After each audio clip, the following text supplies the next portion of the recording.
And we're ready to go. Take it away, Mark. Thank you, John. Thank you all for joining us today. As you well know, today is well, not quite my birthday, but it's on the way to my birthday. It's August 20, actually, my birthday is on August 26th. And I'm delighted to have so many amazing friends joining us here. In particular, Jeff Wright, who's my co-host. I'm trying to find his. Sorry, didn't get myself prepared here very well. I was born in a shack. My daddy got drunk and my mama didn't come back. Something like that. Yeah, hold Danger, on. Hold, hold, tobacco hold, root. hold on one sec. It was close. I have a book out from Mad Hat Press. I love Francine Witt and everybody here. And Sheila Murphy's here from Hold on. Hold on. Phoenix. I got you. Yep, Jeffrey Cyphers Wright received his MFA after studying with Allen Ginsberg. Jeff's best known as a new romantic poet. He's also a publisher, critic, eco-activist, impresario, filmmaker, puppeteer, and artist. He's the author of 19 books of poetry, including Blue Lyre and Party Everywhere. Jeff's poems have appeared in the Cafe Review, New American Writing, the Brooklyn Rail, the Hurricane Review, Posit, and recent work also appears in the anthologies Best American Poetry and New York Insiders and Contemporary Surrealist and Magical Realist Poetry. Jeff latest work, a book of sonnets and artwork called Doppelgangster, is out from Mad Hat Press. And Jeff recently won the Sir Vision James Tate Prize. He also publishes the amazing journal Live Mag. There you go. Well, thank you so much, Mark, and happy birthday. And thanks for doing this. This has been a fun thing for 6 years now. It's amazing. We'd be like first graders already if we'd been born when this had started. So we'll have a great celebration today. It's a super lineup. And I just want to give a little plug to Hanging Loose. The new issue of that is out, and I have a couple of poems in there. But I love this cover. This is the back cover, actually. It looks good, huh? And they've been having some good people in there. I saw Bonnie Joy in there, and here's Joanne Kiger. So now, now I was going to read this little sonnet. Oh, well, you forgot me again, didn't you? Yeah, man. Oh, I'm sorry, Rufus. Did you want? Of course, it's Mark's birthday, and did you write a special poem for Mark? Oh, yeah, sure. You're kidding, man. Mark's my boy. Ha. You mean your son? Oh, no. Well, okay. Go ahead. Read your poem. Oh, thank you. Thank you. Here I go. I need a title. It's something like The End of Leo.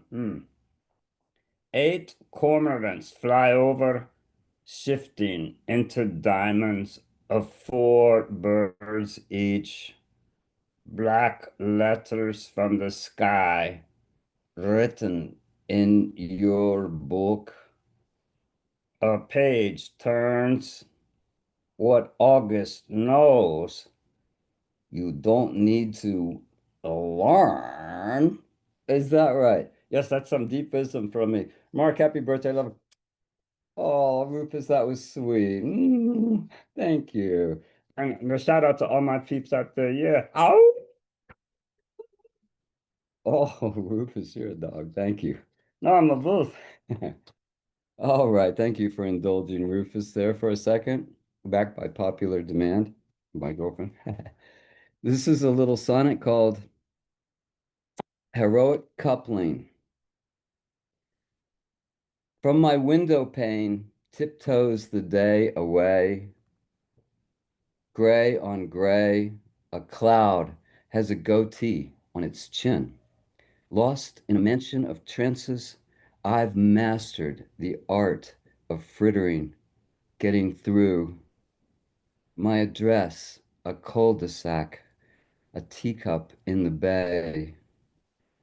It's all right to lick the light bare until even the dust grows jealous of green, until a spiral galaxy pins itself to your chest, what you deserve for breaking into heaven.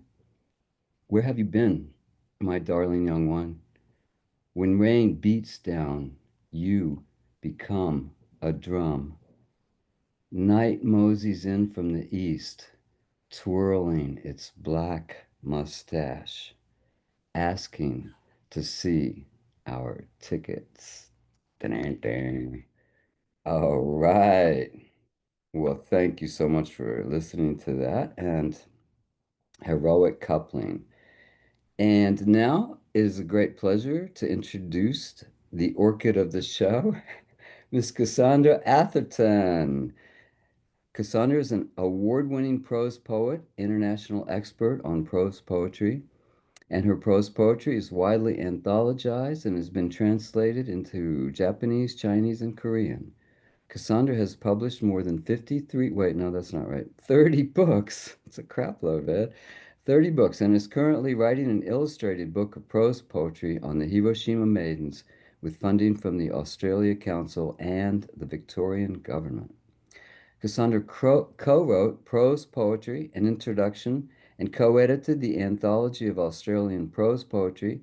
She's commissioning editor for Westerly magazine and professor of writing and literature in Melbourne, Australia. And you're still working on the book with Princeton too, right?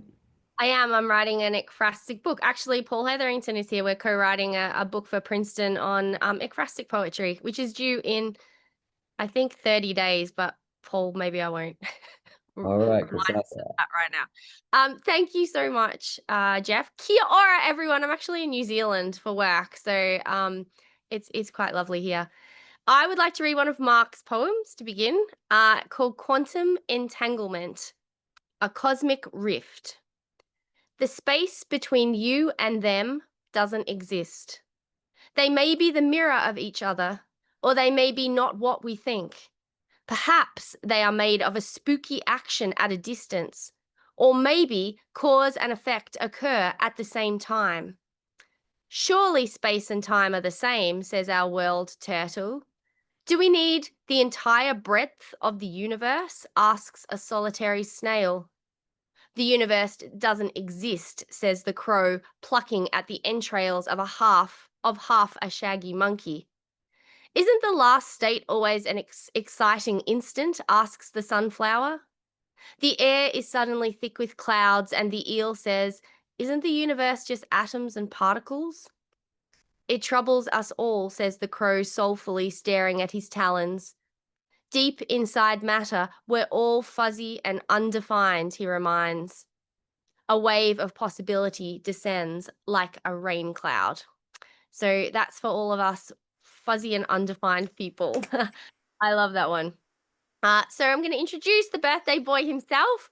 Marc Vincenz is a poet, fiction writer, translator, editor, publisher, designer, multi-genre artist and musician. He's published many books of poetry, I think we said 53, translations and fiction, including more recently The Pearl Diver of Irunmani, The King of Prussia is Drunk on Stars, The Mayfly Codex, and the recently released Spells for the Wicked with Unlikely Books, and the publisher is here today, so buy a copy.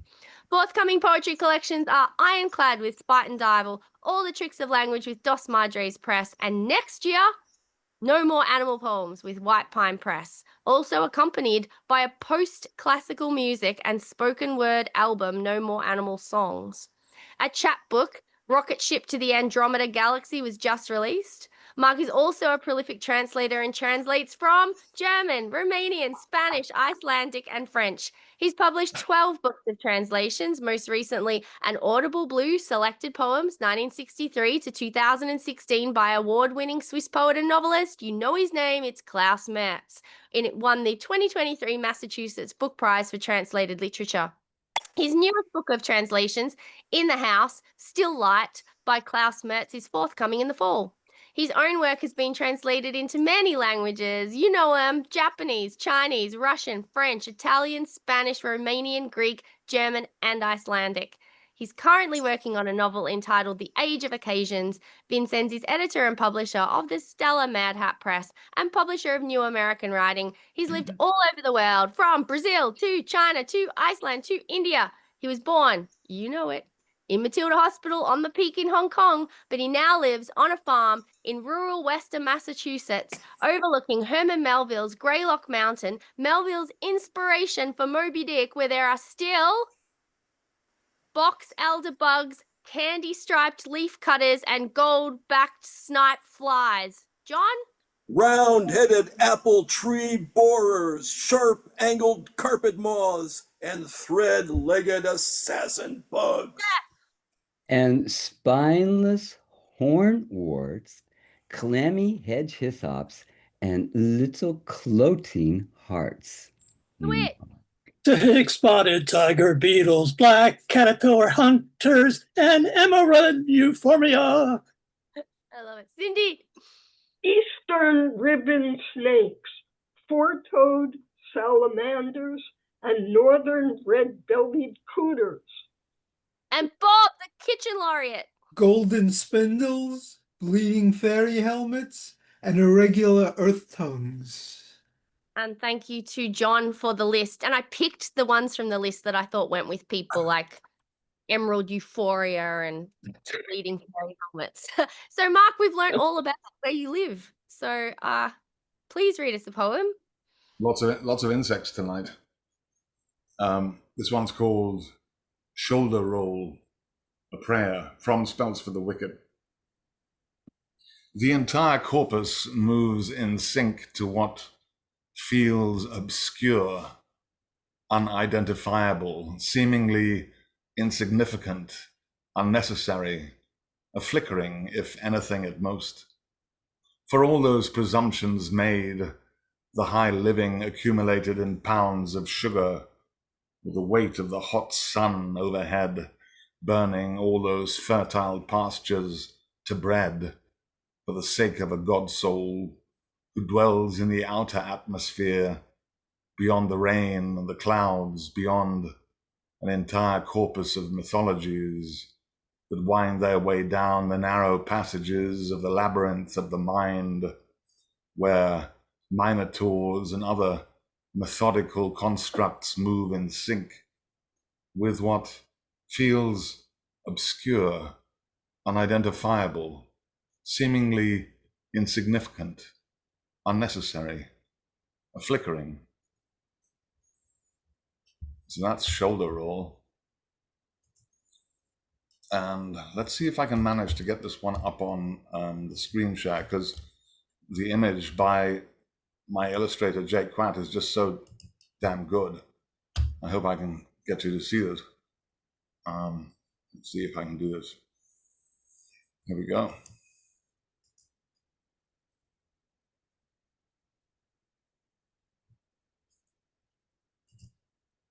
An adornment.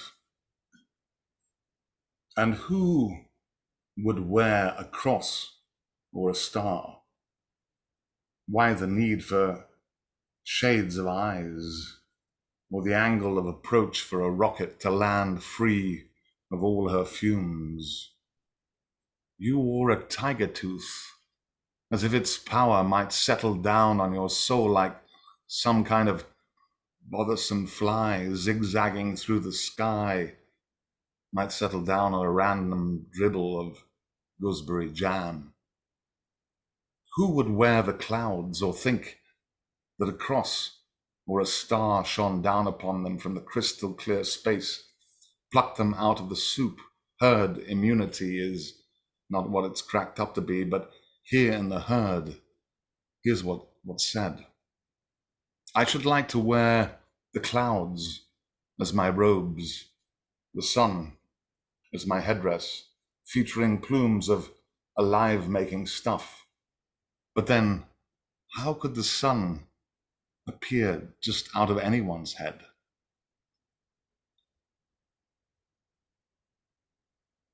Poison tree frogs wrestle in nightshade.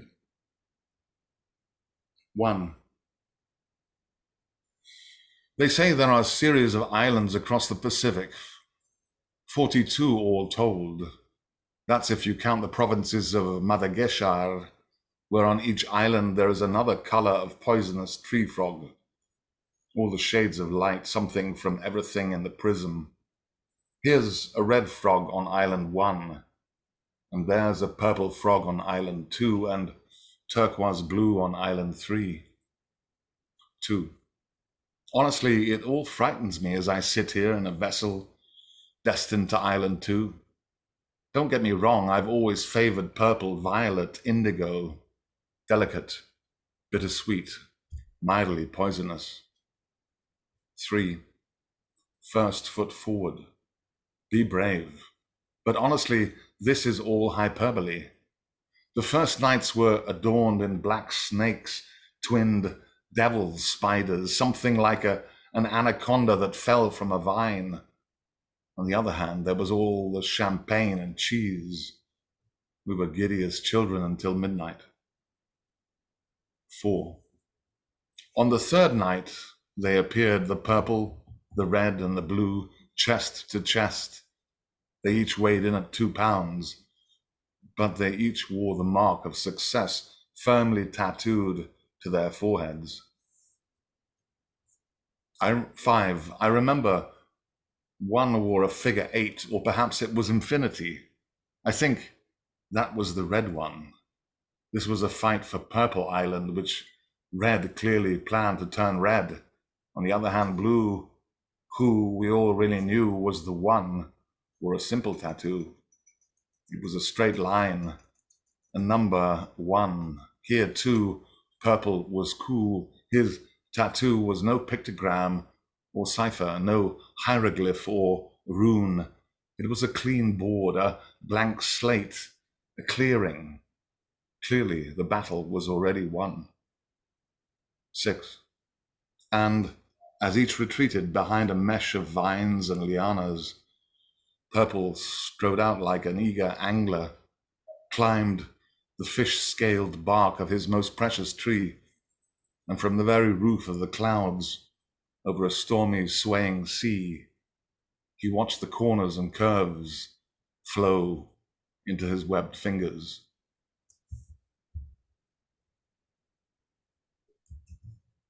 And then,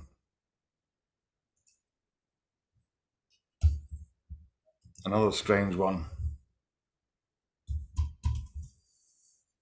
I don't know how many of you have spells for the wicked in hand.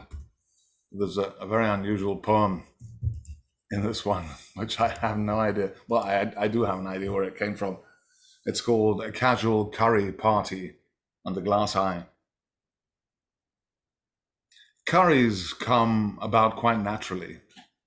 At least so said my old friend Kumar, while stroking his magic carpet.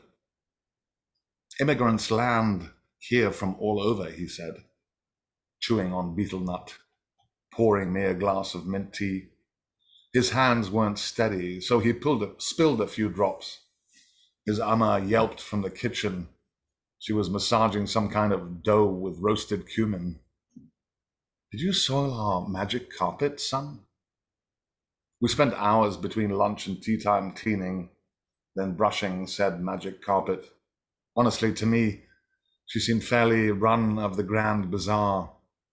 She had moth holes and cigar ash or hookah or cigarettes and singed the fringes on her westerly end. Still she glowed on, her yarn count of over 100 stitches per inch shimmering in all our vigorous vicinities. The curry will be ready at 6:30, said Amma. The lime pickle had been fermenting for 7 months. Amma spooned out dal and fluffy saffron basmati palak paneer with leafy greens from her garden and goat cheese, milked and cured with love in a dilapidated barrel in her barnyard.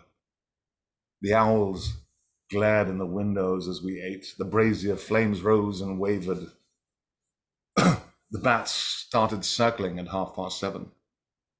And the curry herself is one of oysters and clams, said Amma, but also fresh basil, green cherry stone chilies, mustard seed and turmeric and ground cumin, all brought over from the enchanted mountain on a donkey. Halfway through dinner, the carpet quivered. At first, we thought it was a dump truck passing outside.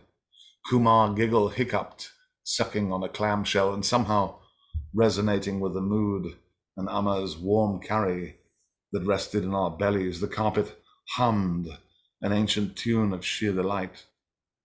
Later that night, we danced in 14 discos, said Kumar, and imbibed more combustible snakebite than is legally permitted, staggering out of Josefina's all-night flop shop. We were arrested by the fashion police. Kumar's lungi, a cross between a short toga and a gun holster, caught the suspecting agent's glance. Pretending to be someone else, eh? Said the cop, rolling up to Kumar's staggering bounce, leaning against the charred wall and staring deep into Kumar's left eye. They stared like that for minutes. But little did the cop know my left eye, said Kumar, was glass. So Constable Pesh stared on, hoping to break the eye and crack the silence with his own steely glance. It didn't work. Kumar's left eye stared ahead, as if he was in some kind of inside joke. Meanwhile, his breath smelled of garlic and turmeric. And I was convulsively hiccuping, said Kumar. Follow me at a distance, said Constable Pesh, with eyes in the back of his head. The two men vanished down the alleys strewn with dumpsters and trash. There was a kerfuffle, an incident, but by the time I reached the offending alley, the smoke had dispersed to reveal a single glass eye, gently rocking on the asphalt, staring straight toward me. It was as if the universe had collapsed in that eye, and indeed it had. If you looked closely, you could see galaxies swirling and forming, black holes consuming, quasars imploding.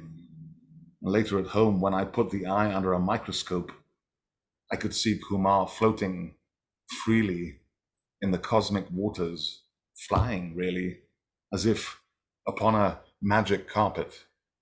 Years later, I stopped in to see Amma with a bunch of wildflowers and a handful of saffron. Even Kumar didn't know his own left eye, she said. And she poured the mint tea and didn't spill a single drop.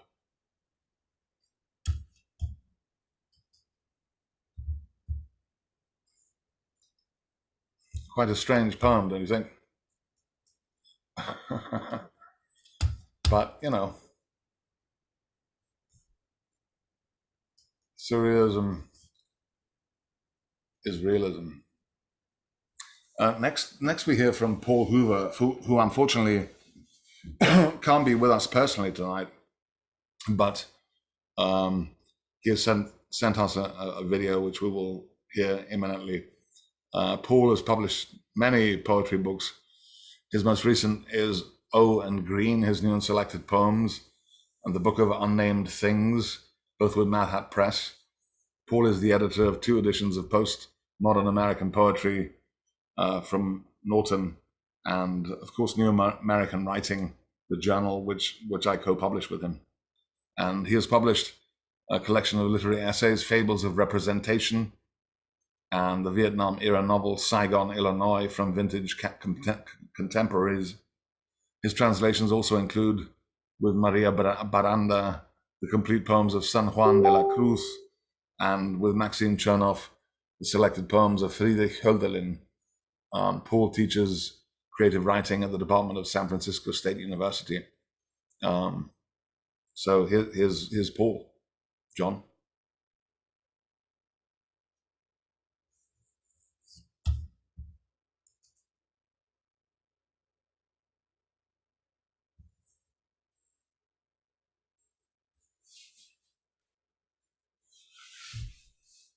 I think you need to press play or something. Hello, Mark, and happy birthday.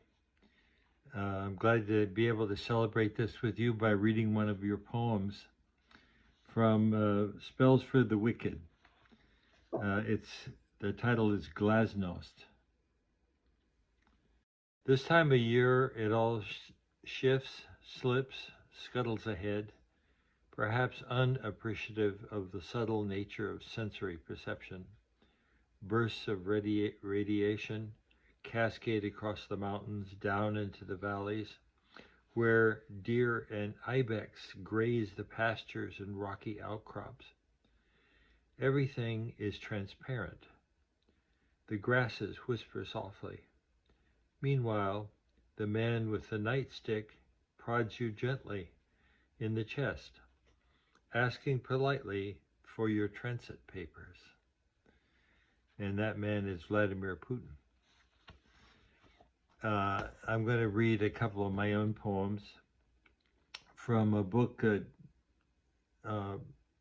Marc has published, Owen Green New and Selected Poems. This from the final section, which is called Gravity's Children, and they're all based on works of the Old Testament. You'll recognize the first one right away. Have you eaten of the tree? And there's an epigraph, and the fourth river is the Euphrates.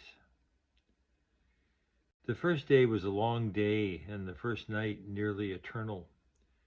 No thing existed, and only one was present to perceive what wasn't there.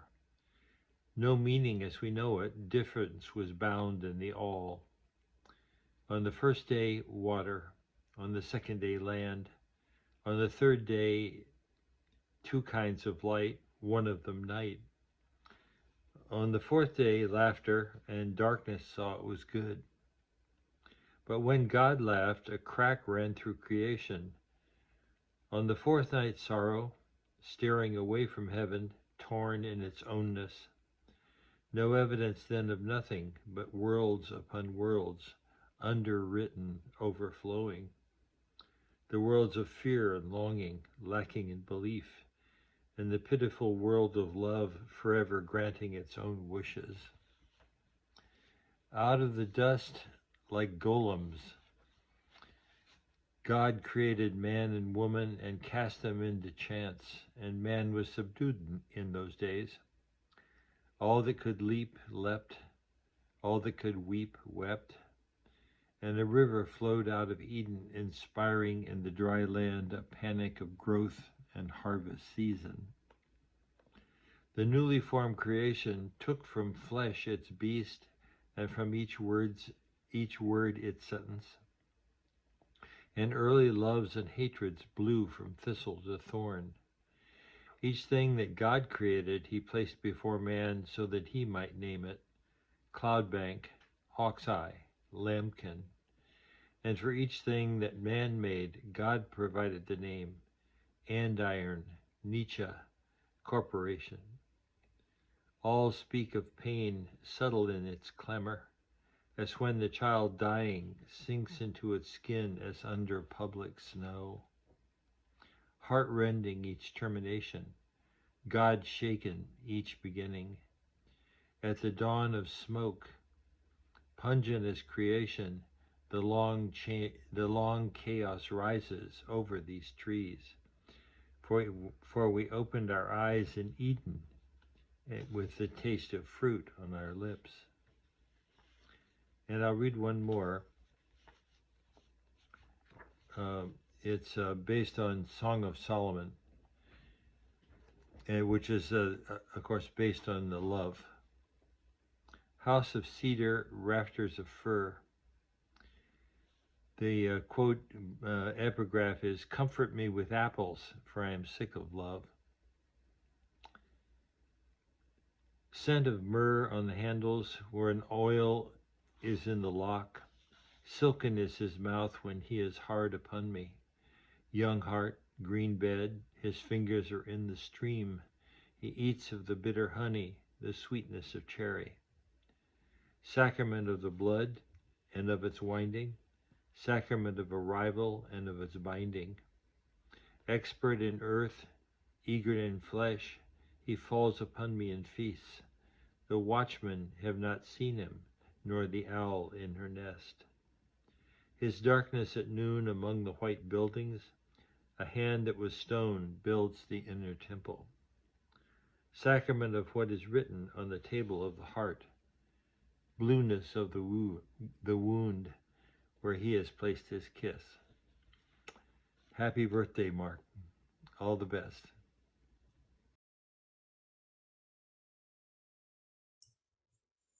Wonderful from Paul.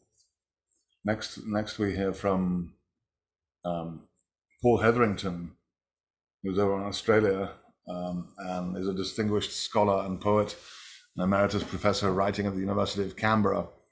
Paul has published 18 full-length poetry and prose collections, most recently Sleeplessness and Ragged Disclosures, along with a verse novel and 14 chapbooks.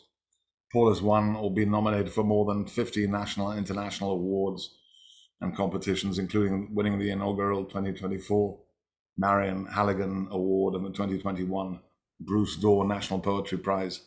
Paul founded International Poetry Studies and is a joint founding editor of the international online journal Axon, which I highly recommend, folks. Go and check it out. Creative Explorations.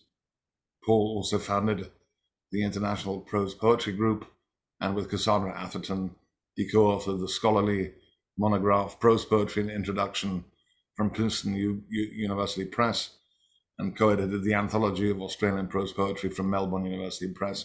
Welcome, Paul. Thank you, Mark. Can everyone hear me? Yes. Great.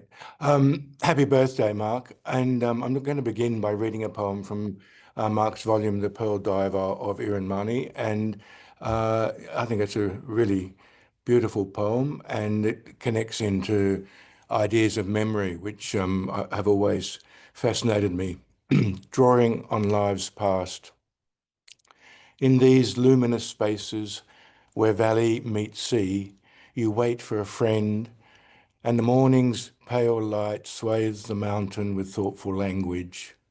It's too early still. What's visible, not awake. What's awake, not yet visible. What's audible is running away with itself.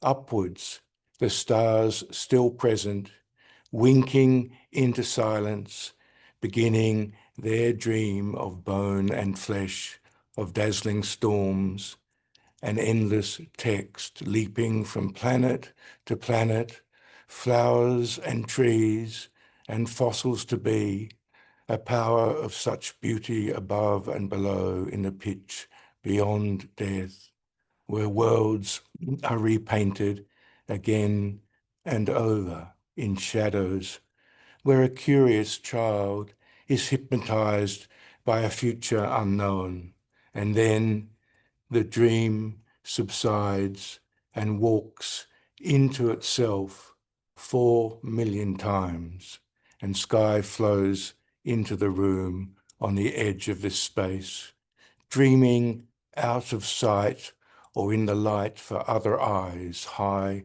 on the crest, and judges nothing and gives everything to oxygen.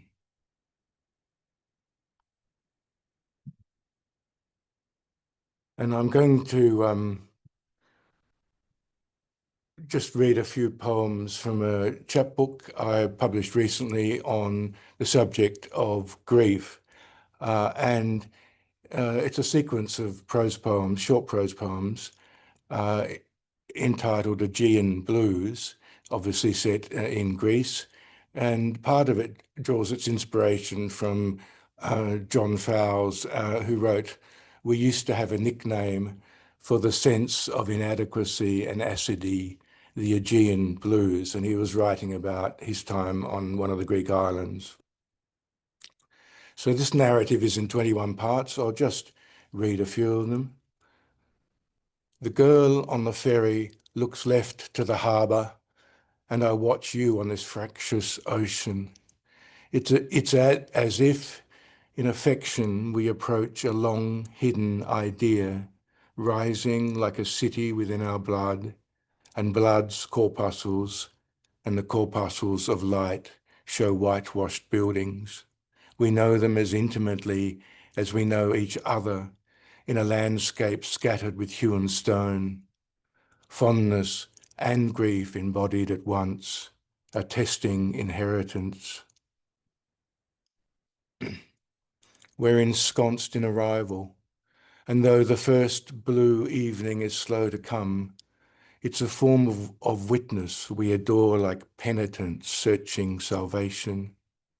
Even an implacable statue would be moved by this sky's blood infusion, falling and tumbling through saturations. Our emotions redden, light surrounds our bodies as a form of immersion.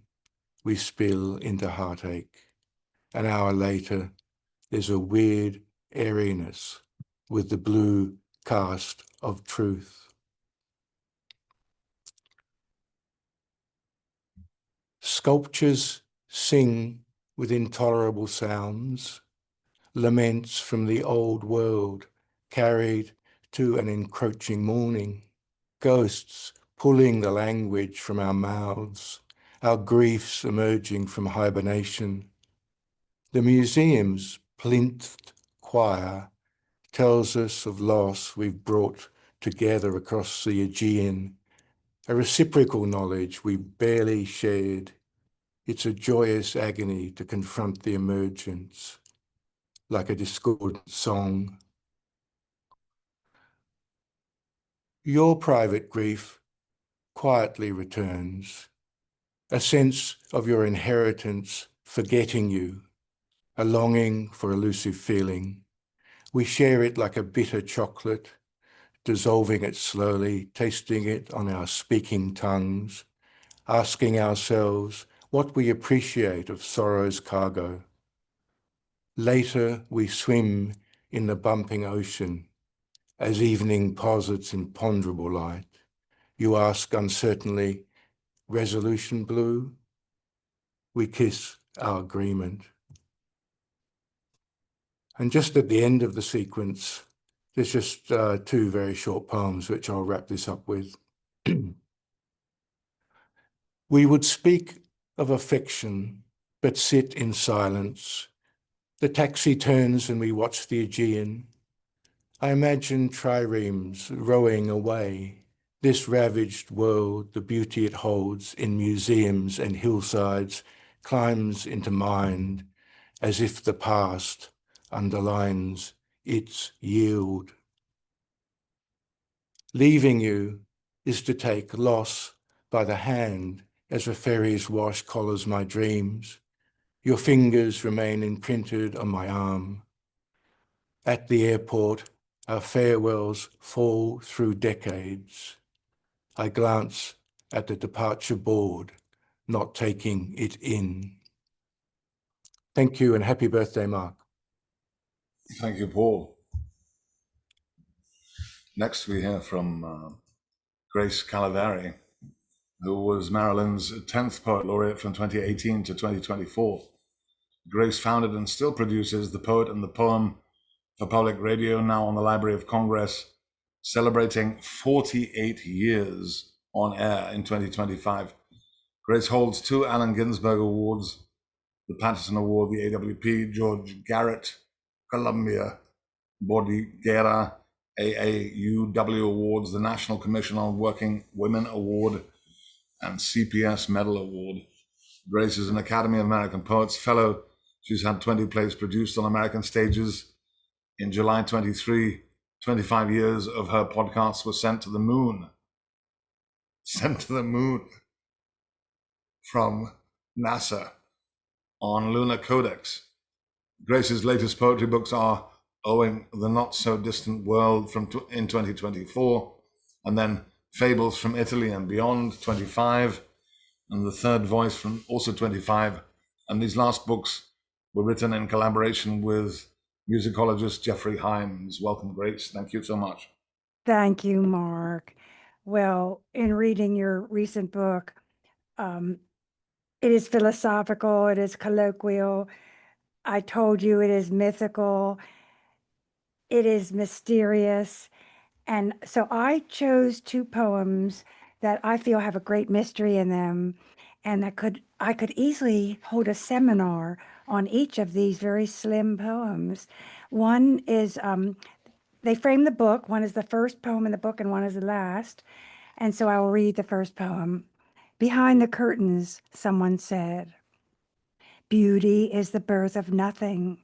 And with that, which she barely endured, was the compass carrying her own direction. Imagine this, dear citizen, the information required to make a full movie is withheld by virtue of discretion.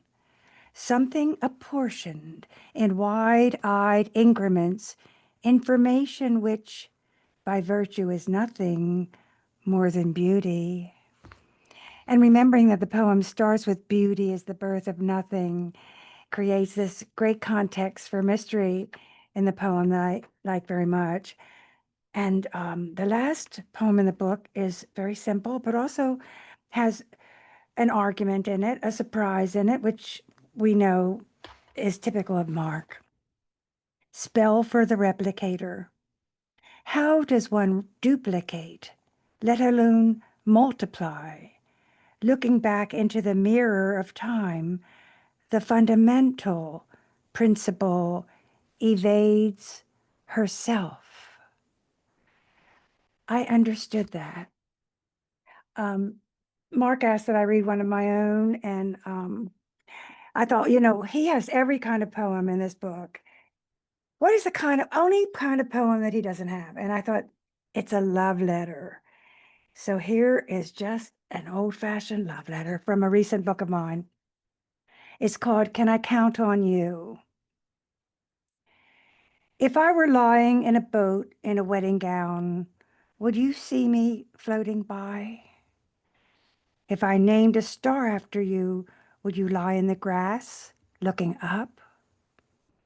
If I lived in a white house, would you come sit on my front porch? If I were caught in a bad dream, would you please wake me up? If I had a plaid blouse, would you help me button it? If I could jitterbug, would you do the double dip?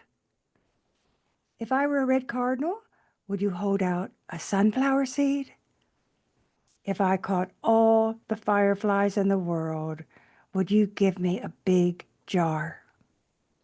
If the night nurse forgets to come, would you bring me a glass of water? If I have only minutes to look at the silky moon, will you come get me? So that is a lullaby, and a different tone, a different stripe. Thank you for including me, Marc. I'm a big fan. Thank you, Grace, so much for. I know genius when I see it, Marc. Thank you, Grace. Next we hear from Larissa Shmailo, who is also a co-host of Balm and a previous co-host of Balm and one of the founders. And Larissa is also a poet, novelist, translator, writing coach, editor, and critic. She is the author of 2 novels and 6 collections of poetry. Her poetry album, Exorcism, won the New Century Best Spoken Word Album Award. And her tracks are available from iTunes and all the online stuff. Larissa's work has appeared in the anthologies Measure for Measure, an anthology of poetic meters from Penguin, Words for the Wedding, contemporary Russian poetry from Dalkey Archive Press, Choice Words from Haymarket, and many others. Larissa is the original English language translator of the first futurist opera Victory Over the Sun, performed at the Los Angeles County Museum of Art, the Garage Museum of Moscow, the Brooklyn Academy of Music and Theaters and Universities worldwide. She has also edited the anthology of 21st century Russian poetry from Big Bridge Press, and Larissa facilitates the writing resilience workshops, which are amazing, by the way. You guys got to check it out.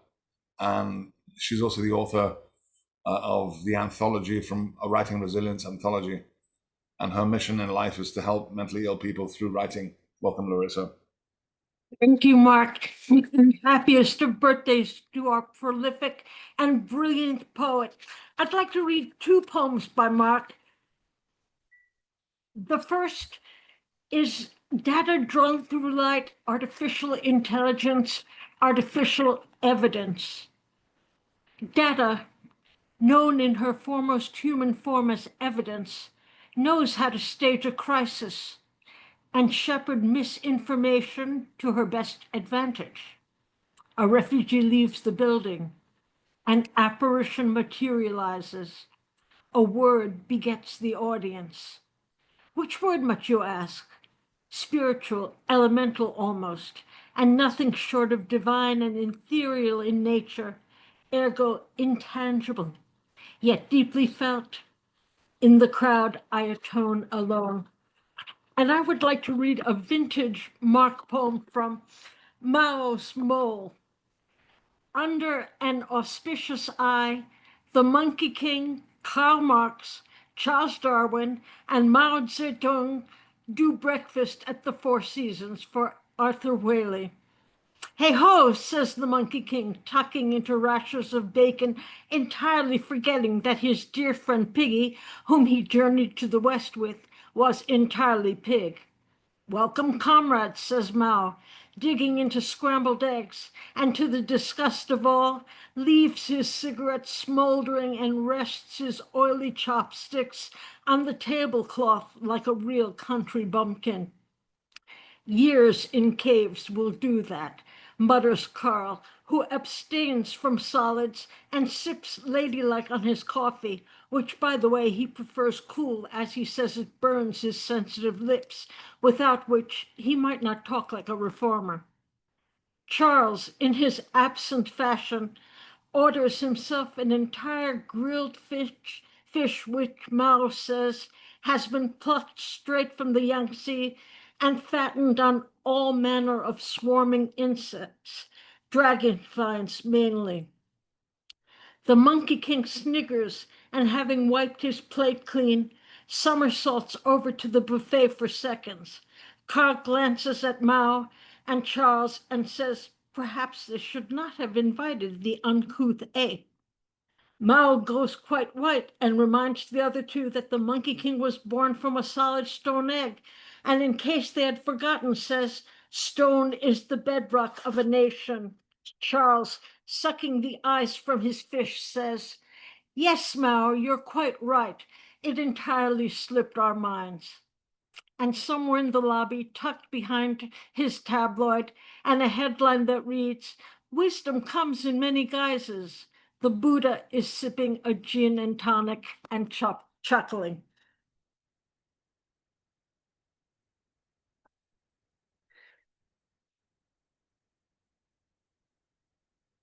And I'd like to read a poem of my own called How to Meet and Dance with Your Death. Como encontrar y bailar con su muerte, a cure for suicide. This was told to me by an old curandera, an India from Brazil whom I met in the Yucatan. She gave me this recipe and cautioned me it could be done once and only once. To meet and dance with your death, take 2 gallons of pulque, fermented wine beverage, or if unavailable, gin. 1 case tequila, several cases beer, 1 bottle mezcal, 2 ounces good marijuana, carton cigarettes, 3 large peyotes, coffee as needed. For 3 weeks, do not eat meat, starch, sweets, or cabbage of any kind. You may have citrus fruits, papaya, watery vegetables, yuca and bacalao, salted nuts, cream, and a little halva.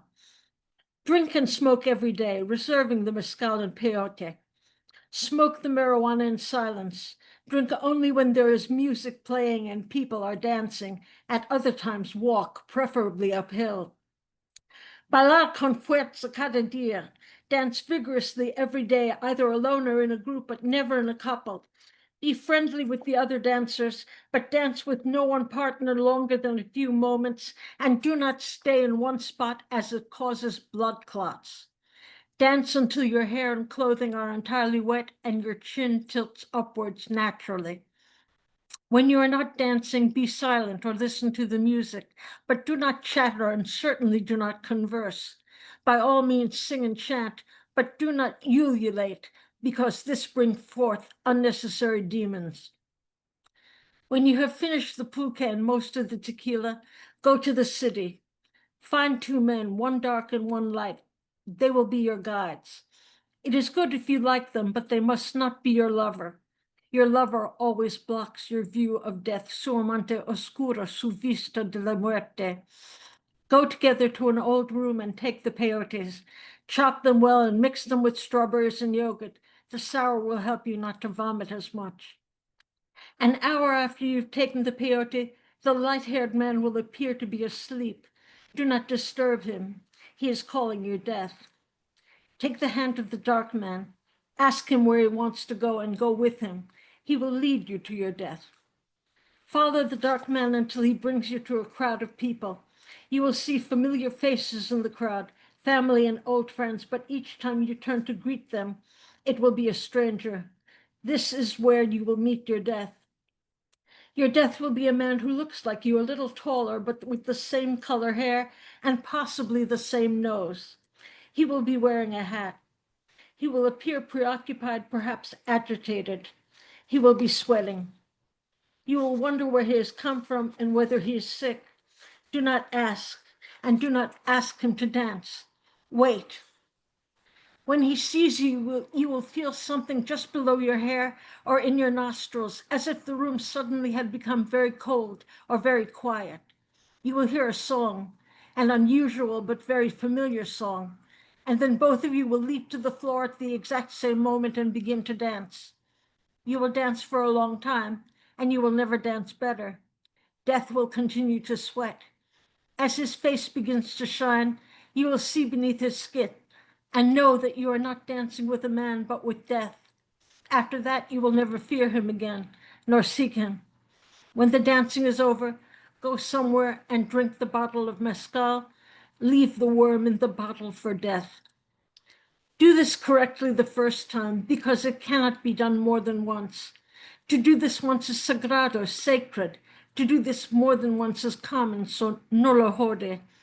If you do this more than once, you will do it often, and then you will become an old borracha who sleeps with common men.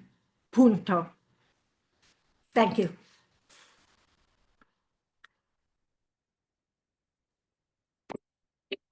Thank you, Larissa. Punto. Next, we hear from Stephen Cramer, whose new chapbook, As If Variations on Enrique Anderson in Bear, was published by Lily Poetry Review Books. His 7 poetry collections include Departures from Rilke, from Arrowsmith, Listen from Manhattan Press, which was named a must-read by the Massachusetts Center of the Book, Clangings from Sarah Band, and Goodbye to the Orchard. He's also a winner of the New England Poetry Club's Sheila Moon Prize and named an honor book of the Massachusetts Center of the Book. Stephen, welcome. Do I unmute myself? You're good. You're good. It stays on when I... No, you sound good. Oh, now you've gone off again. You turn it off. Now you turn it off again. There we go. Happy birthday, Mark. Thanks, Stephen. I'm going to read your poem first, and then you're going to show that picture, right? Unless you want me to show the picture, because I have it lined up. Yeah, I think better if you show the picture. Okay, you have to make, you have to, I'll do that, make you co-host. you have to, I have to send you a request. No, and I'm not going to. I'll make you co-host so we can do this. Okay. Let's see.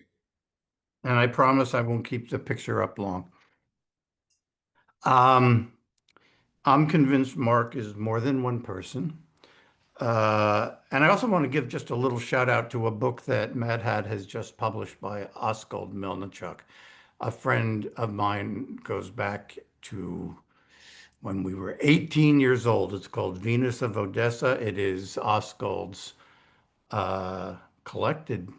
selected poems, and it's just an astonishing book. I chose this poem from Spells for the Wicked. It's among my favorites in the book. I think of it as kind of an unpeaceable kingdom, and it really is kind of quietly savage. I quite love it. It's called a bestiary.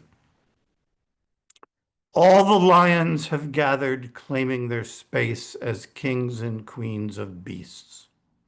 The others hold their own, stand firm in their respective fields of expertise.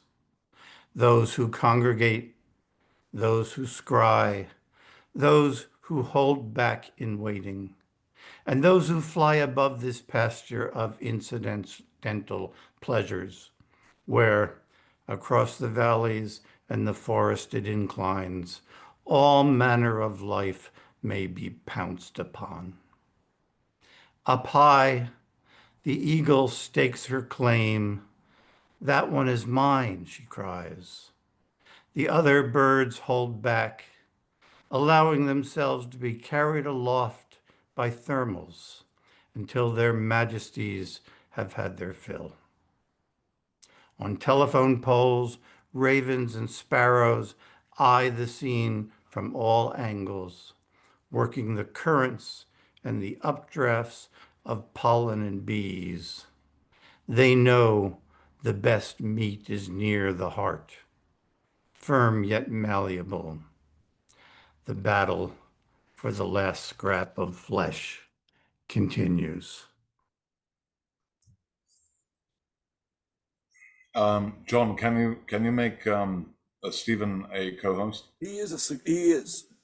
Okay, let me try. Okay, I'm going to read two poems. One is, well, I wouldn't say it's long. I do think I come in under the 12 minutes that Mark recommended. This picture, can people see the picture? Totally. The fellow here is named Phineas Gage.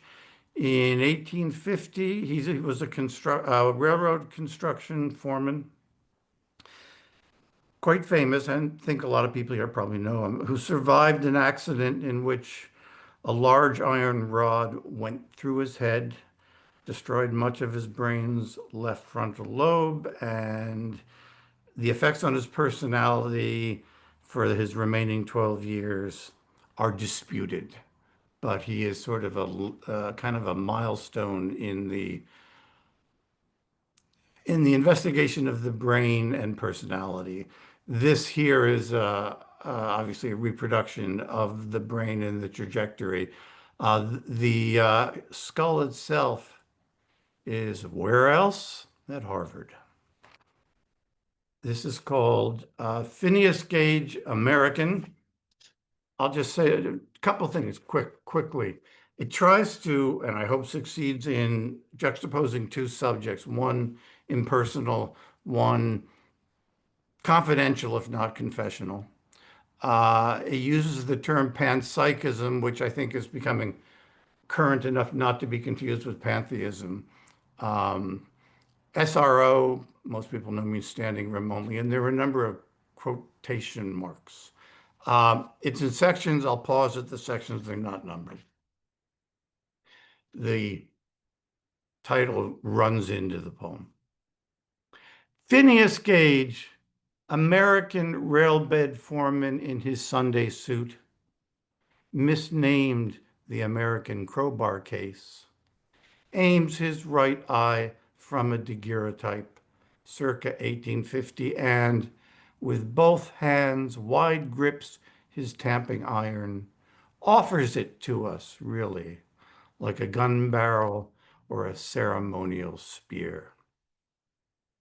By the time this portrait bursts the myth of Gage as a dirty, disheveled misfit, he's christened the metal rod that packs clay on powder to contain freak detonations, my constant companion, as if both survived the blast discharged from a wayward spark, its upthrust rocketing the javelin-long shaft into the left side of his face, a trajectory shattering lower and upper jaw and cheekbone, passing behind his left eye through the frontal lobe, exiting his skull to land 70 feet away, slick with brain.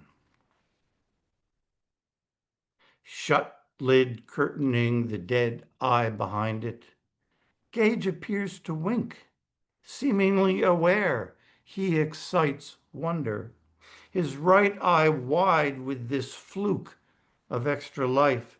Despite all the gauges, Gage no longer post-mortems, shifting mind to mind throughout the 12 years left him. He grows ornery and docile, promiscuous and impotent, becomes a layabout who drives a Concord coach in Chile, beats bloody the wife and children he doesn't have. Blank fact sheet scumbled by rumor. He incites a science of the brain as personality, the moist network of what it feels like to be. Like it or not, Gage's glimpse of renown at best reflects obliquely on my own glint of fame when a famous friend told a packed reading from the podium. At dinner, we'd argued spirit versus neurons. Stephen Cramer doesn't believe in the soul. The audience and the audience in me roared.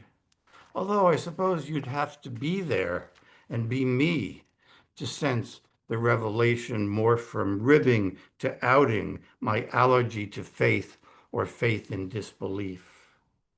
Whichever, what good tease is just about what it's about, right? And because I heard the jibe as a slight jab at weak imaginations, I'll pause here and think a while in random images. A boy, me, say, playing stagecoach driver, buckboard drawn by hardwood horses over father's white-cap blueprints. Or make a sentence not make sense. Red is the sound my trumpet glares until it does, said the blind musician. For those not ready to change the subject, Gage's effort to puke after the accident pressed out a half teacup of his brain, and the fungi sprouting from his skull hole 2 weeks later makes for a sight hard to unsee. Unlike panpsychism, the theory that mind lies not in the brain or mind even, but in what matter is, all the way down to the 6 types of quark. A speculation I unsee without trying, even though it's tough still, even as it's tough to still the brief shiver of disquiet it leaves behind. Facts and lies made Phineas into lore, his life mate an iron pole. The blunt poke of my radiant friend's one-liner, did I misshape it into scorn? Someday, AI may handily write a poem like this, too handily, if no one wants it written any more than I could let a friend's quip charm me, imploded there, exposed like Phineas's skull and lance housed at Harvard. As for the soul, nerve cells risen into being or being? I don't know. But believe me, I didn't feel quite set up, made fun of, pissed, or even all that stung. The SRO hall damp as sweat, I felt named, then unneeded. But that's me. And then I'll read a poem, a love poem to my wife, Hillary. And that's it. This is called semantic satiation, which is the word for what happens when you hear a word so often, it ceases to seem to be a word. It just becomes a sound. Semantic satiation. Said over and over, a word goes all weird. The neurons it fired, grown so overtired, its sense peels off from its syllables, meaning skin stripped from sound. But try making a coherent word speak its naked noise, and damned if it won't. So take your time, my sweet word, to cease to mean. Stash your facsimile of Magna Carta in the guest bathroom. Due process, timely trial, no more drafting peasants to drown erecting a bridge. Or spend your meanwhiles watching newsreels of juddering Edwardian envoys, sharp in their ostrich-feathered helmets, the Great War a cakewalk until stepped in by hand-in-hand sleepwalkers. As if she's me, recalling the times we felt like shoveling our weight in gravel just to keep love from pitching itself into the Charles.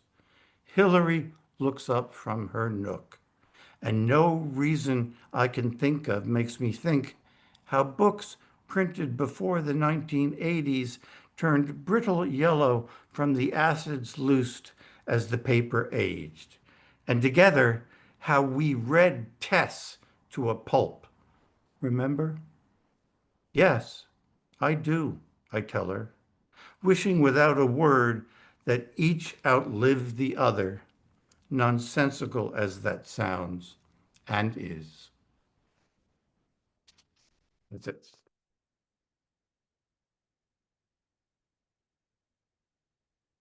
Happy birthday, Mark. Thank you, Stephen. And next we hear from Martine Bellen, who is the author of 10 books, including most recently An Anatomy of Curiosity, and additionally This Amazing Cage of Light, Martine's new and selected poems, also from Copper Canyon Press, The Vulnerability of Order, and Tales of Murasaki, and other poems from Sun and Moon. Martine also has edited with the Tina Kane Foundation from Nirala Publications, Poetry is Bread with Elena Cui, and other anthologies. She has received grants and won awards from the Artist Corps grant from Queen's Art Fund, New York Foundation for the Arts, the Fund for Poetry, and the American Academy of Poets Award, and has received a residency from Rockefeller Foundation at the Bellagio Center in Bellagio, Italy. Welcome so much, Martine. Thank you. And thank you. I'm so happy to be reading with you all, and thank you everyone for being here, and mostly happy birthday, Mark, and congratulations on Spells for the Wicked, and Jonathan, congratulations on that too. So I'm going to start with reading 2 poems for you, Mark, that you wrote. And the first one was published in the Arts Fuse, and it's called Spock is Not a Myth, with Leonard Nimoy. Who would be a free citizen of a healthy republic? Who would carry the burden of a federation? With those plastic ears? With those ancestral bones? Who would live through a civil war and agree these things are at cross purposes? Does the shiny exterior not reveal the corrosive action beneath?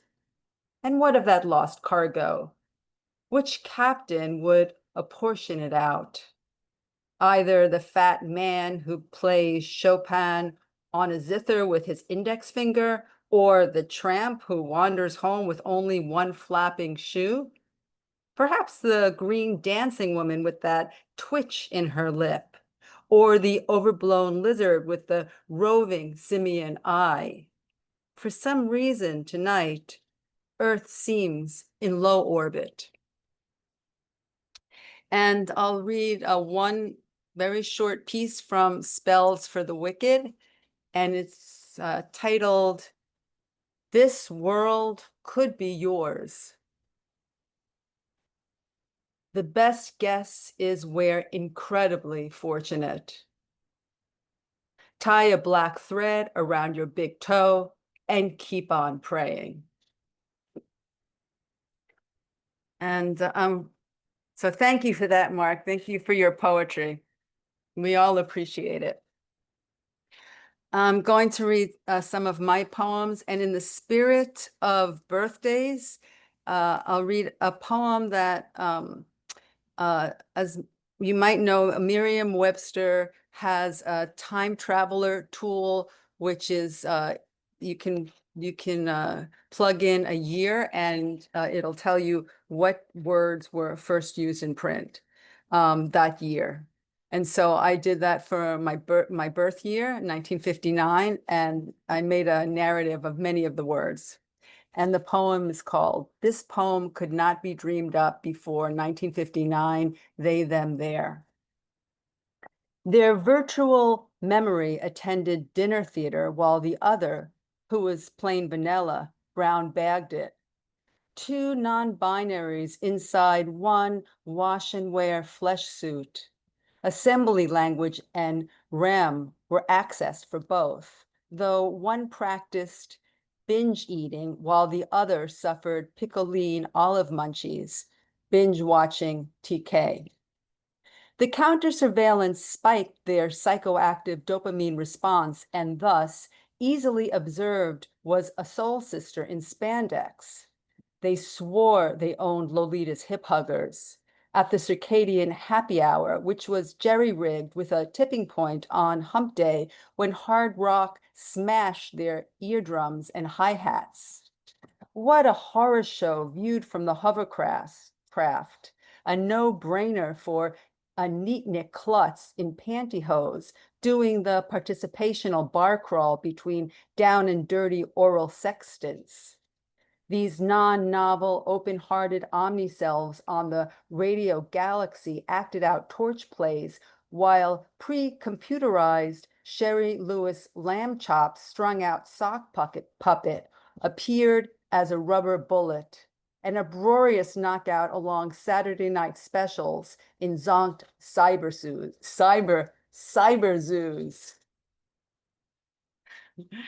Okay. Back to 2025, maybe not. The next poem I'm going to read was I wrote it for the Chinese writer San Shui. Not quite 2025. San Shui, the year San Shui's year. It's called Mountain. Clip, clop, and underground cicadas clank as first echoes of walking mountain unmoor the morning. Mountain crossing dressed as a cross-dressing mountain, dragging its train over yellow earth, sweeping up crumbs of lives in its wake. Mountain sits on the throne of a passageless passage of time. Sentiency meshed to mountain as a golden infinity gown. Mountain removes its skirts, layers of textile covering the dancing, ecstatic, never static mountain. It disrobes again in spring, steps out of the wedding dress at winter's end. Mountain churns the oceanic pot.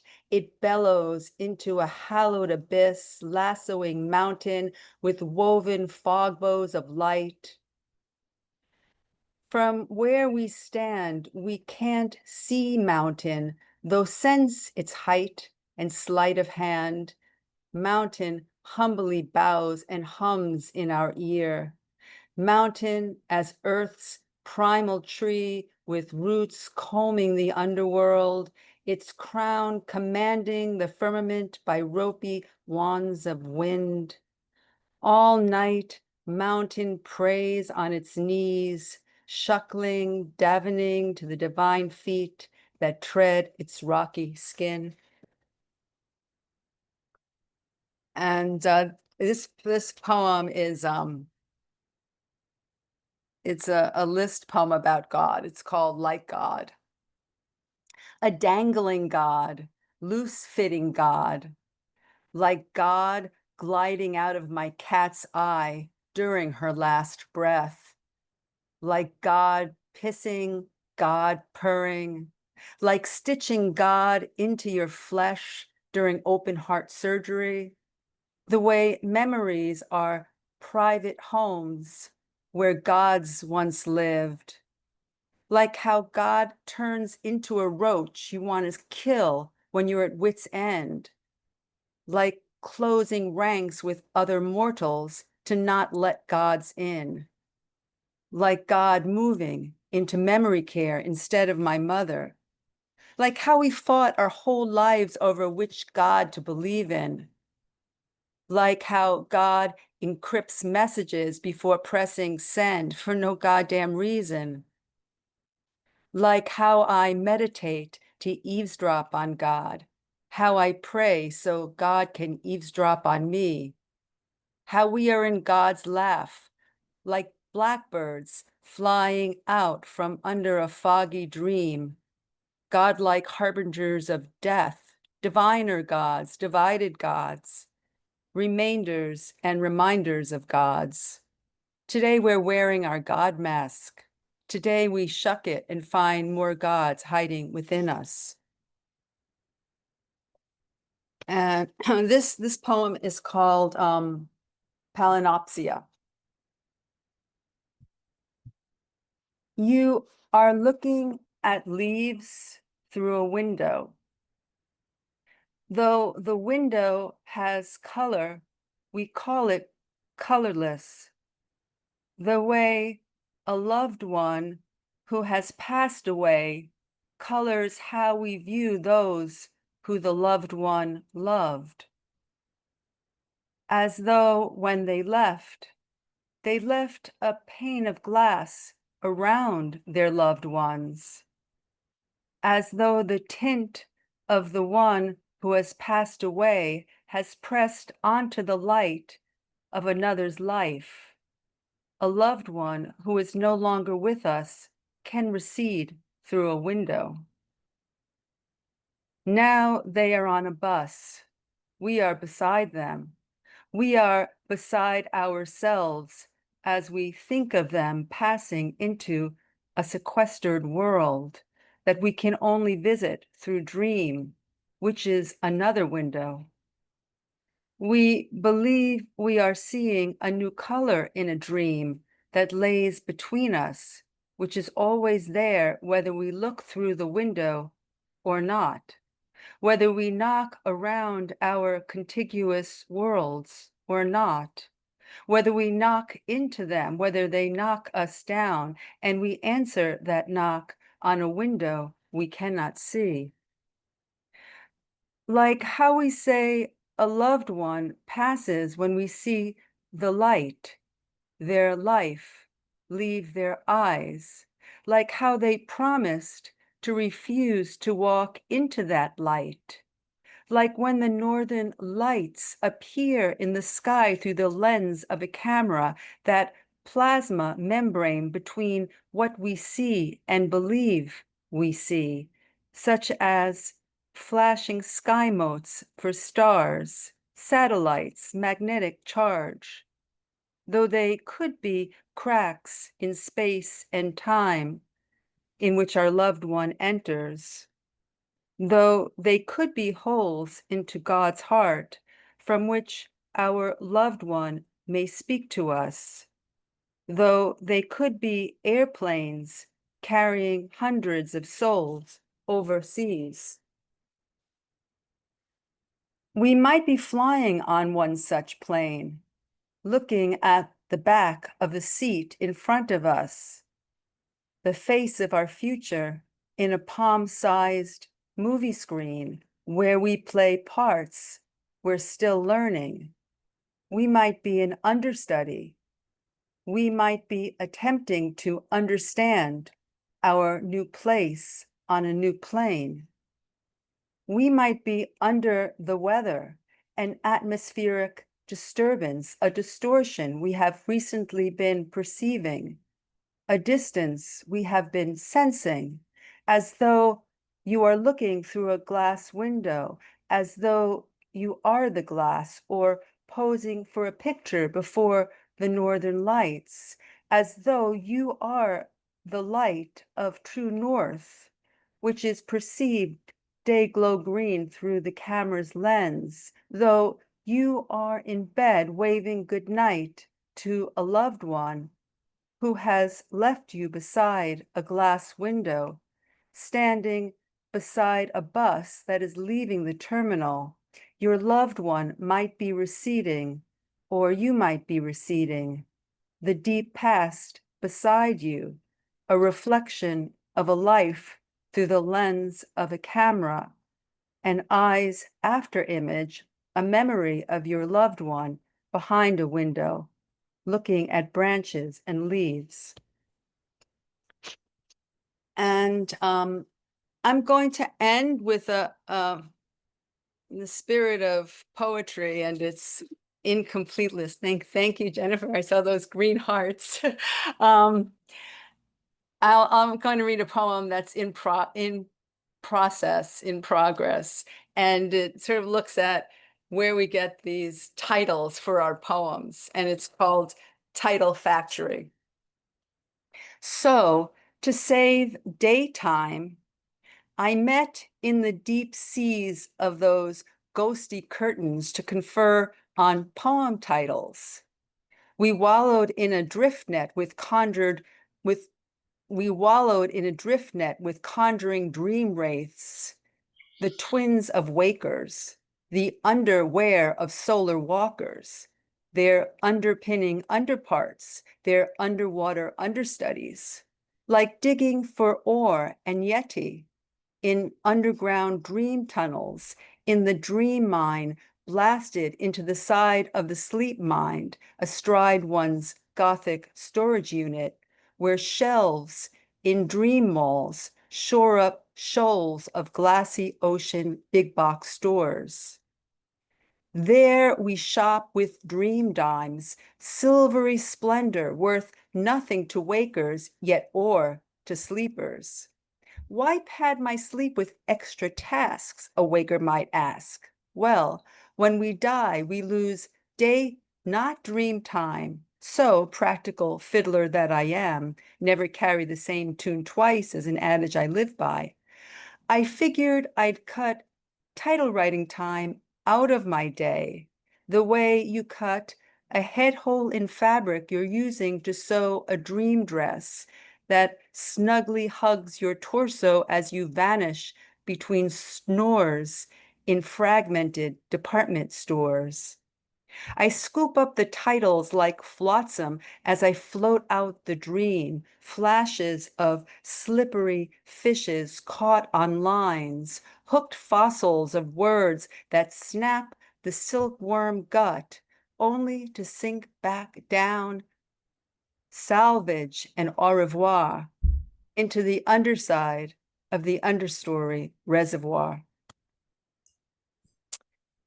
Thank you. Thank you, everyone. Thank you. Next, we hear from Jonathan Penton. Jonathan, who released the book Spells for the Wicked under his Unlikely Books Press, also founded the electronic journal Unlikely Stories in 1998 and continues to run it as an editor-in-chief. He has served in editorial management and technician roles for arts organizations, including Big Bridge and Rigorous. He now serves as technical director for the New Orleans Poetry Festival. Jonathan's new book of poems, A Limited Number of Miracles, is forthcoming from Lavender Ink. His previous books are Backstories, Standards of Sadity, Painting Rust and Blood and Seltzer, and Last Chap.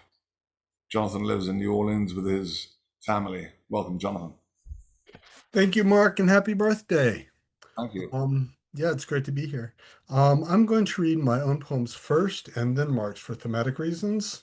I'm reading entirely from A Limited Number of Miracles, which Mark just mentioned, and which is an ekphrastic book with one poem per sculpture in the New Orleans Sculpture Garden. And they are titled after the sculptures that they homage. And this first one is Verlaine Tower, and I picked it because it's a birthday poem. Time is accelerating, and so is the alphabet. I do not know which one picked up speed first, but the Z's are here now, cheerful nihilists that they are, pointing slowly upward and laughing towards Bethlehem. Do you hear them? They're celebrating you. No particular reason. Proximity, perhaps. Here you are together at the end. Happy birthday, Mark. This is called Four Lines Oblique. When I was 17, I wrote a story based on a line from Lucy in the Sky with Diamonds. When I was 35, I knew better. When I revolve in the wind, I like to call it progress, although sometimes I know better. Still, there is always time to make a new mistake, or at least there has been so far. Mourning my teenage self and the way that poets age, learning so slowly till they begin to twist in the autumn of the movement of a bottle, forgotten underneath the village green.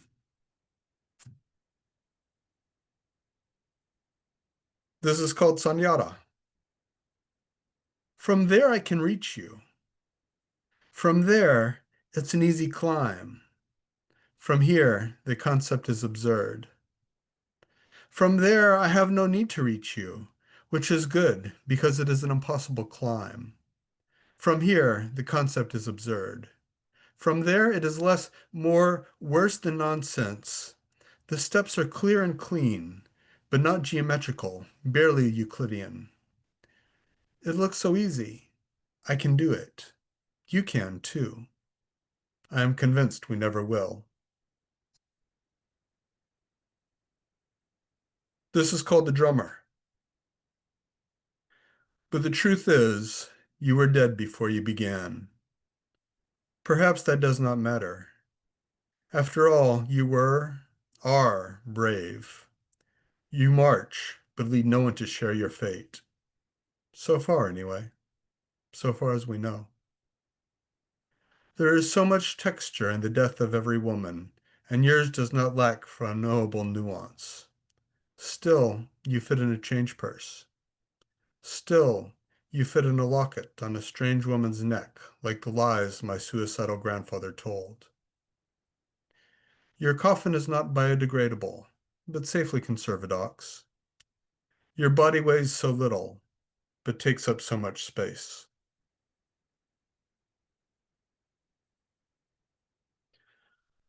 This is called Standing Man with Outstretched Arm. 1. You see all the parts you're looking for, yet you know something is wrong, something broken, something missing, something you never think to see. 2. Do you wish you could fly? Do you wish I could teach you? I heard you had a telescope that could see God, but you never found him. I heard you stopped looking then. I heard you sought him elsewhere, in dead brothers and 7-Elevens. I heard you were an only child. 3. I am firmly planted, deciduous yet assured. Do not assume the hollows in me resemble the pieces you lack. Never assume I need my head. Surely I've never lost it. This is called Rain Mountain. Weaker than a stream, stronger than all my memories. It's the hope for displacement, a gentle fading out, surrendering to utility. Wet destiny never seemed so sweet, though I fight against it till the end. Rain mountain, washing through my eyes, till my limbs can have a place to hide. Patterned steel, softer in the dark, messianic, like your own beauty.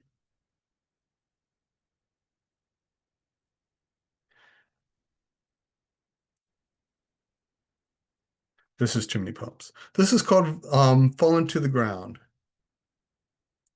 Like a crust punk smoking in a one-shot client's pad, dying of both facts and social norms. I defy you and reject your social house. You can punish as you please. There is vengeance in natural beauty. There is hate in this garden. I don't know how to avoid this tug-of-war, and I know I'll never win. I don't care if it's fate or accident or the machinations of stronger men. I will not yield to what you've got planned for me, not while the honeysuckle blooms. And I'm going to close with this poem from Spells for the Wicked by Marc Vincenz.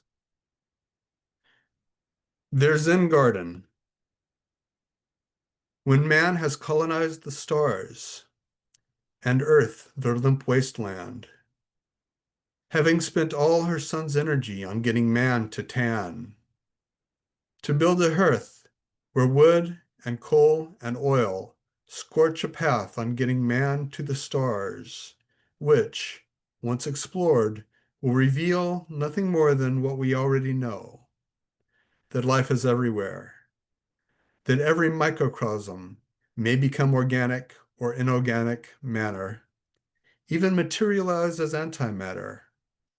And in knowing this, knowing all this deeply, having lived secluded in a cave or within a jungle or upon a mountain or tucked into a desert wasteland, the tidy optimist gently tends their Zen garden. Thank you, everyone. Thank you, Jonathan. Wonderful. And next we hear from John Wessick, who has written over 1 million words in poems, short stories, and novels. John has hundreds of works that have appeared in journals such as I-70 Review, New Verse News, Patterson Literary Review, and Unlikely Stories. John is regional editor of the San Diego Poetry Annual and host of the Gelato East Fiction Open Mic.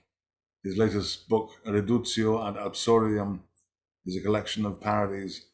He lives in Manchester, New Hampshire, and longs for gene editing to bring giant wombats back from extinction. John. Thank you. This is called More Assassin Bugs, Lady Beetles, and Lantern Flies Than Humans. The thread-legged assassin bug sliced chicken cordon bleu with his stiletto at Reykjavik's only Swiss restaurant. He'd honed the blade razor sharp for close-in work, but preferred to complete most contracts at distance with a Model 71 Mauser. The golden brown chicken breast stuffed with Iberico ham and nutty Emmenthal was tastier than the bubbling pots of upland pill snail fondue or the fermented Greenland shark his cocklebird weevil henchman craved. Who could account for plebeians' taste? Maybe they enjoyed the smell of rotting ammonia, or maybe the chordate's longevity gave them glimpses of immortality. The Leviathan even entranced Thor Heyerdahl, who, when spotting the apex predator from a reed raft off Baffin Island, dreamed up an exposition to prove Aztecs were the first to summit the Matterhorn. The waitress, a twice-stabbed lady beetle, brought a bottle of Brazilian Zinfandel, made from black-skinned grapes grown on the misty banks of Iguazu Falls and aged in Angica barrels. The assassin bug sniffed the cork and nodded. Annoyed with his colleague for starting without him, the spotted lanternfly pulled up a chair.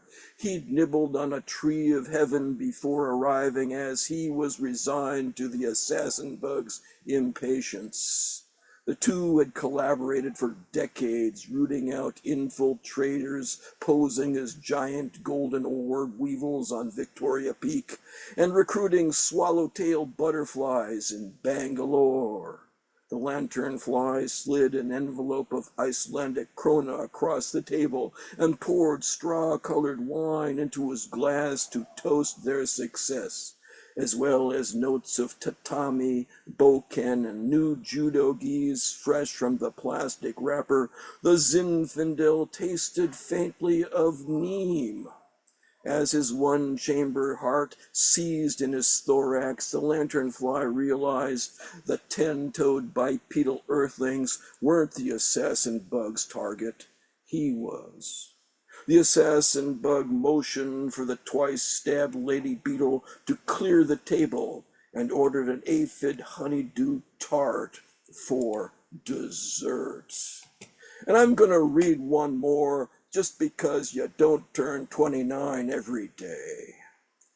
I took Marc's animals and put them into the Dada generator. So here it goes.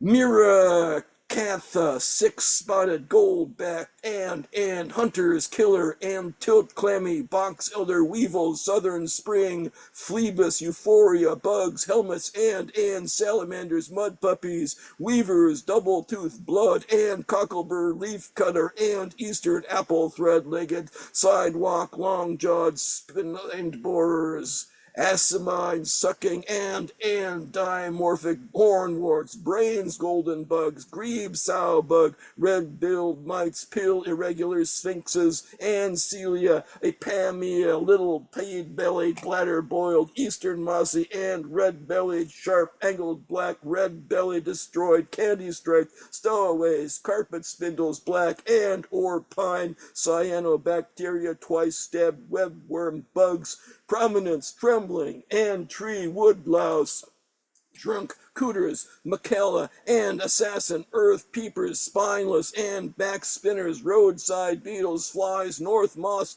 American ribbon snake, clothing, moss, tiger hedge, hyssop, skippers, milloids, snails, bugs, snipes, six-spotted, bleeding beetles, leafy lady, neolemic, cooters, caterpillars, four-toed, cottonose, and hunters, grouse-winged, valvate, fairy, upland, cooters, bug, northern spite, angels, northern spiders, beetles, emerald tongues, assassin, round-headed, goldenrod, and hearts, thread-legged, assassin, maize, pine cones. Happy birthday, Marc. Wow, John, no one does bugs like you. You are the greatest of all bugs. And Phlebas euphoria has got to be the best one I've heard for a while. Thank you for starting.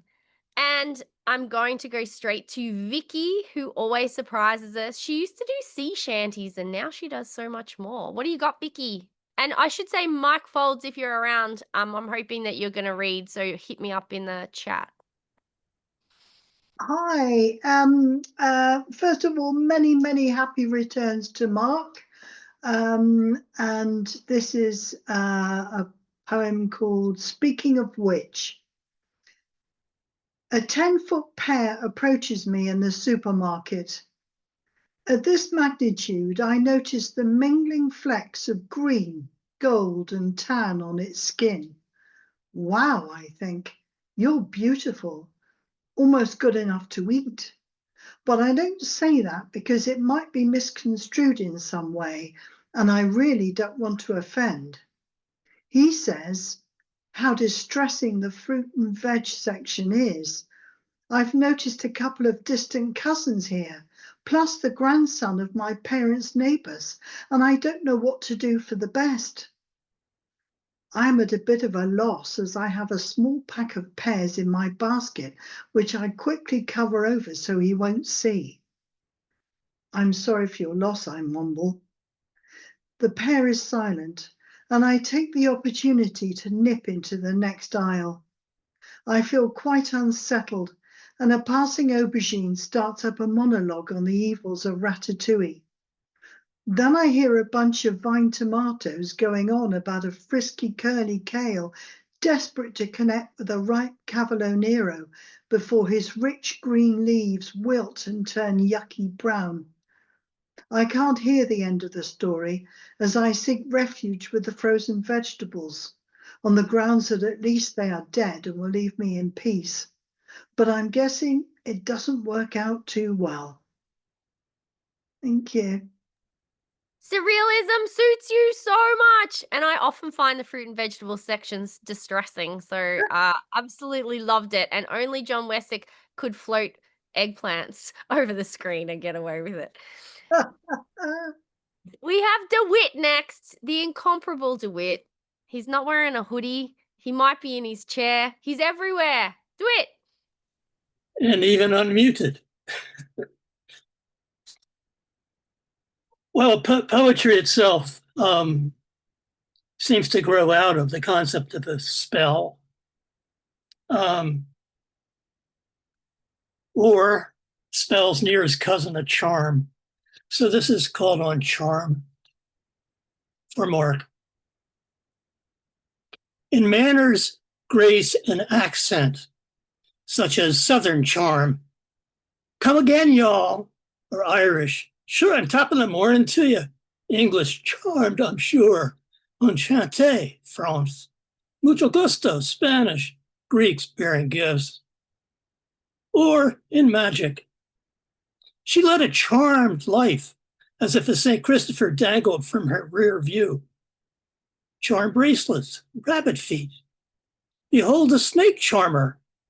Music has charms to soothe the savage beast, to soften rocks, and bend a knotted oak, wrote William Congreve. Charms can be malicious too. Siren songs, voodoo dolls staked, slaughtered chickens, poisoned apples, Scottish witches with their stew. Bogotas offer supplies both for curse and remedy. Wizards battle spell against spell. Prince Charming's kiss awakens sleeping beauty. Natural charms or nurtured. Charm offensive, charm school. Strippers' body parts, e.g., her cheekbones high, lips full, DNA ample, or his jaw square, abs washboard, biceps bulging, glutes tight, are charms, aka assets. As in wealth, according to Gatsby, Daisy's voice was full of money. For poems themselves as charms, see it Old English against wens. Kriegel thu auserkau on hearth. As a sinner, a fudge. Shrivel as the coal upon the hearth, shrink as the muck in the stream. Spencer's epithalamion in lieu of many ornaments. Frost's momentary stay. Oh, I can't find my mute. That was so good. I couldn't even find my mute button. It was so good. One of my favorites. And who knew, DeWitt, that you could tackle all those languages? I don't know whether I like the Southern or the Irish better, but like I'm loving it. Obviously very charming. Now I'll have to be on the charm offensive myself. All right, Mike, I don't know whether you were going to read because I love it when we have a bit of Mike and he's around, but he's got his screen off and he's muted. Oh. Hi, I'm here. Yay! Have you got something for us to okay? read? We can hear you, absolutely. Okay. I'm going to read, no, this may not work so well. I'm going to read a poem called Notes by the River. I have a friend who we get together on Saturday or Sunday morning and talk about his work and my work and work, family, all that stuff, ideas once in a while. So we're going to make this film, and he said, well, you know, we should go by the river because this is, you know, a strange off the beaten path place, especially in the midsummer when it dries up and the banks go down and the river gets narrow and leaves all these cracked earth things like you think you'd find on a planet. Anyway, it's a long walk. You wait for these things, but they don't just happen. Sometimes you just have to climb the fence and keep walking where mud or cracked earth invites you to take another step and a photograph. So glad the isolation leads to desolation here on the Susquehanna, where morning becomes eclectic. My field of dreams is a cemetery. I know there's a parallel world, Otherwise, what is this ego we're born with that won't stop reminding us of ourselves? You can wait for these things, but they just don't happen. Thank you. Thank you so much. I love the trope of off the beaten path. Like, there's so many great canonical poems that tackle that. So it was beautiful to hear your take on that. Thank you. It's always so great to hear Thank you you. and Mike. And next, we have Cindy and Bob. You know, they're the only way to end. Sin, what do you got for us? Penultimate one? Well, penultimate. I like that. I'm going to cheat. I am going to read my alliterative poem for Mark that I read last year at his birthday party. And it's still going into my book with a dedication, a birthday poem for Marc Vincenz. And because everyone knows who he is. And it's called Dial M for Mark. Has a lot of M's in it because it's an alliterative poem. My merry melody is meant for Mark, magical, mystical, maven, and multi-talented, multi-genre, mad hat manager, from Matilda's maternity to the utmost mountain of Melville in Massachusetts, where he makes all his money and where there are more mice than men. Many marvelous returns, Mr. Mark. Moi, moi, moi. We love you, Sin. That was beautiful. Thank you. I'm Happy sure Mark birthday. loved it, Thank sitting you. there on his mountains of money near Melville's. I don't know how much money he has, but I know. I made it up. I like to tease him about it. I think Poetic license. excellent. And we're going to end with the only way we can. We're going to end in Bob's kitchen. Who knows what quirky thing he's got for us today, but I know that we're all going to take it away with us and just ruminate. And when we think of Mark's birthday, we'll think of Bob. What No, you you got? should be thinking of Mark. Well, we will, but we'll see it through a filter of your like incredible enigma. One becomes. One becomes only what is necessary. The ocean sometimes, or a frog or door.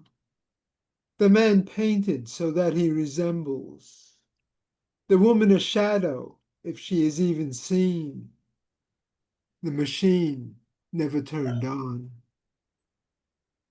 What did I say, people? It's pretty great. Mark, happy birthday. Look, I wore a little heart for you. And have a fantastic birthday today and real birthday, well, 2 days hence, from Australia and New Zealand. Do you want to end with something? Birthday boy. Let's do Hopefully not in your birthday suit, but you never know. A couple of drinks.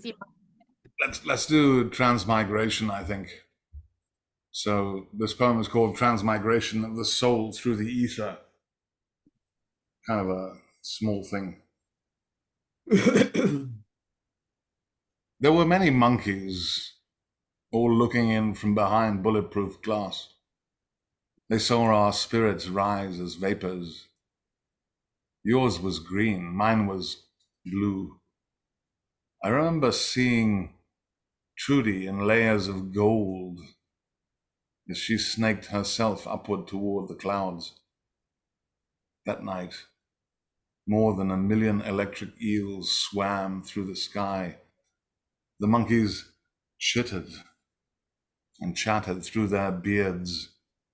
Some lugged on their ears, others shut their eyes. Then they were all silent. Later, they asked for the highlights. They received them in little niblets from all over the planet, almost as fast as the speed of light. Still, there were not enough coconuts to go around. Good night, everybody. Thank you so much for an amazing evening. Lots of love. And, I shall see you soon. Thank you, everybody. Good night, Bert. Good night, everybody. Thank you. Good night, guys.